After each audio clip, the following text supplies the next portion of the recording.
My dear student, Assalamu alaikum wa rahmatullah. I am Al Amin, lecturer of English, Syed Ahmed College. I hope that you are well by the grace of Almighty Allah. Today, I would like to discuss with you with the poem which is written by the poet of Rupashi Bangla. That means Jivanananda Das, who is born in 1899. His famous poem, Because I Have Seen Bengal's Face, and its theme will be discussed in this class. So let's start it. In this poem, the poet says, Because I have seen Bengal's face, I will seek no more. As I have seen the face of Bangla, so I am not willing to seek, I will not willing to search anymore. Then the next line the poet says, the world has not anything more beautiful. That means the world, Bangla is the most beautiful thing, and the world has no more beautiful than Bangla to show me. Bangla, the world is not able to show me more beautiful thing, more beautiful place than Bangla. Then in the next line, the poet says, waking up in the darkness, gazing at the fig tree.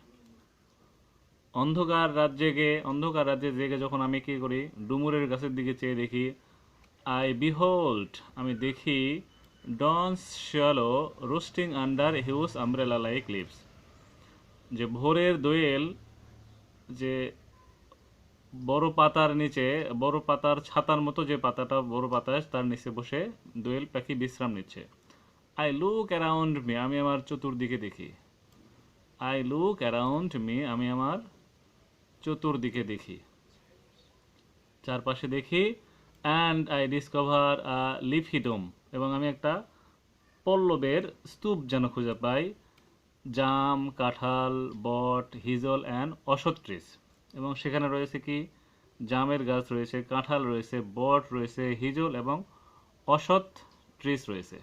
এগুলো সব যেন আমি সেখানে দেখতে পাই।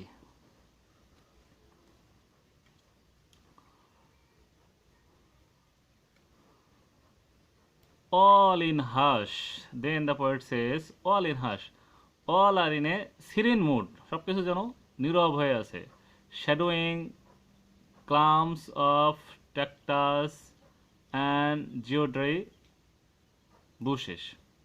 Shadowing clumps of cactus.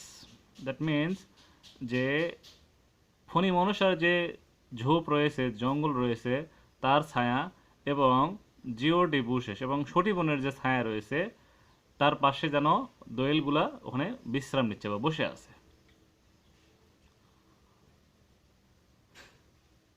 When long ago, হয়তো অনেক আগে, চাঁদ came to his honeycomb boat, চাঁদ এসেছিল হানিকম্ব বোটে করে, তার যে মধুকর নৌকা রয়েছে বা ডিঙ্গি রয়েছে সেটাতে সে এসেছিল, to a blue hijal bot and tamal shade near the Champa. That means Chand চম্পার কাছে এসেছিল। ব্লু এই যে হিজল রয়েছে, তার বট তমালের যে ছায়ায়, সে চাঁদ চম্পার কাছে এসেছিল, তার যে মধুকর নৌকা রয়েছে সেই নৌকা নিয়ে চম্পার কাছে এসেছিল সে অনেক আগে। হি টু সাইটেড, সে অবশ্য দেখেছিল, কি দেখেছিল, বেঙ্গলস ইনকম্পেয়ারেবল বিউটি, বাংলার যে অপরূপ সৌন্দর্য রয়েছে সেটা সে চাঁদ দেখেছে। One day in the Ganguri on a raft, as the waning moon sank on the river's sandbanks. Ganguri in the Ganguri on a raft, মানে গাঙ্গুরির জলে ভেলায় চড়ে, অ্যাজ দ্য ওয়েনিং মুন, ওয়েনিং মানে হচ্ছে যেটা ডুবে যাওয়ার মতো, ডুবে যাওয়া চন্দ্র, স্যান্ড যেটা ডুবে গিয়েছিল, অন দ্য রিভার স্যান্ডব্যাগ, নদীর তীরে যেটা মানে মরে গিয়েছিল, যে চন্দ্র নদীর তীরে এসে মরে গিয়েছিল, এমন সময়, এমন মুহূর্তে গাঙ্গুলি কি করেছিল, বেহুলা টু স কাউন্টলেস অসৎ, বেহুলা বেরিয়েছিল অসৎ দেখার জন্য, অসংখ্য অসৎ সে দেখেছে, অসৎ birds beside golden rice field, মানে ধানের জমির পাশে, সোনালী ধানের জমির পাশে তারা অসংখ্য অসৎ তারা সেখানে দেখেছিল।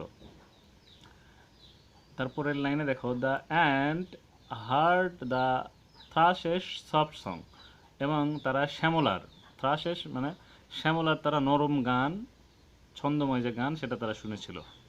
এটা কবে শুনেছিল? তারা শুনেছিল হচ্ছে অন ডে অ্যারাইভিং অ্যাট আমারা, আমারাতে তারা একদিন এসে তারা এই মানে সোনালী ধানের ক্ষেতের পাশে তারা এখানে তারা এই গান শুনেছিল। তারপরের line, where gods held court, ইন্দ্রের সভায়,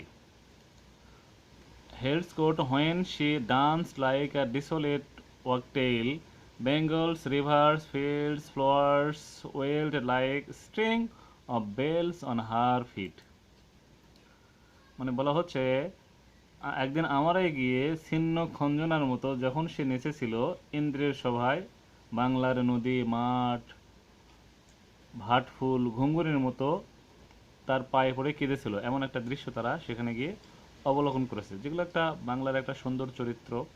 এখানে বাংলার পুরাণের যে কীর্তি সেটাও তুলে নিয়ে আসা হয়েছে, বাংলার যে অপরূপ সৌন্দর্য সেটাও এখানে কবি তুলে নিয়ে আসার চেষ্টা করেছেন। এই ছিল মোটামুটি কবিতার মূল বিষয়। এখন আমরা থিম নিয়ে কথা বলবো। Theme, the theme of the poem, the poet's pure love and fascination for his motherland is আনপ্যারালালড।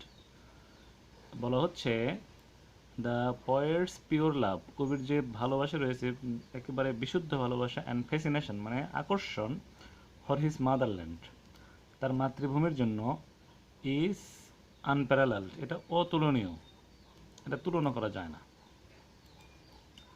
He is entranced by the scenic beauty, সে এই মানে প্রাকৃতিক যে সৌন্দর্য সেই সৌন্দর্য সে একবারে বিমুগ্ধ, অফ হিজ ল্যান্ড তার যে এই যে ভূমি রয়েছে তার যে দেশ সেখানকার সৌন্দর্যে সে মুগ্ধ, দ্যাট হি ফিলস এবং তাতে যে সে অনুভব করে, no interest at all looking for anything in the world, যে সৌন্দর্য সে কবি এখানে অনুভব করে সেটা পৃথিবীর আর কোথাও এত সৌন্দর্য এত আকর্ষিত কবি আর কখনো কোথাও হননি।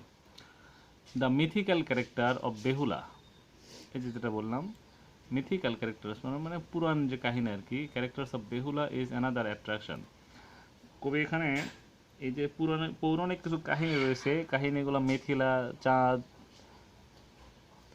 চাঁদের, তারপর চম্পার যে কাহিনীগুলো নিয়ে আসছেন, এগুলো নিয়ে এসে কবিতাটাকে একেবারে মাধুর্যতা দান করেছেন, সেটাও এখানে তুলে ধরা হয়েছে, যে এটা একটা এই কবিতার একটা অন্যতম একটা আকর্ষণের বিষয়। আ touch of sadness is also felt at the end of the poem, কবিতার শেষের দিকে আমরা কিছু ব্যথা বেদনার কিছু টাচও আমরা অনুভব করে থাকি। এই হচ্ছে এই কবিতার মূল বিষয়। তো আমাদের যে এই ছোট্ট থিমটা রয়েছে, এই যে এই থিমটুকুই হচ্ছে আমাদের মূল বিষয়। আমাদের পরীক্ষায় এইটুকুই লিখতে হবে, এর বেশি কিছু লিখতে হবে না। এইটুকু যদি আমরা ভালো করে পড়ে লিখে নিতে পারি, মুখস্থ করে নিতে পারি, তাহলে আমাদের জন্য যথেষ্ট হবে।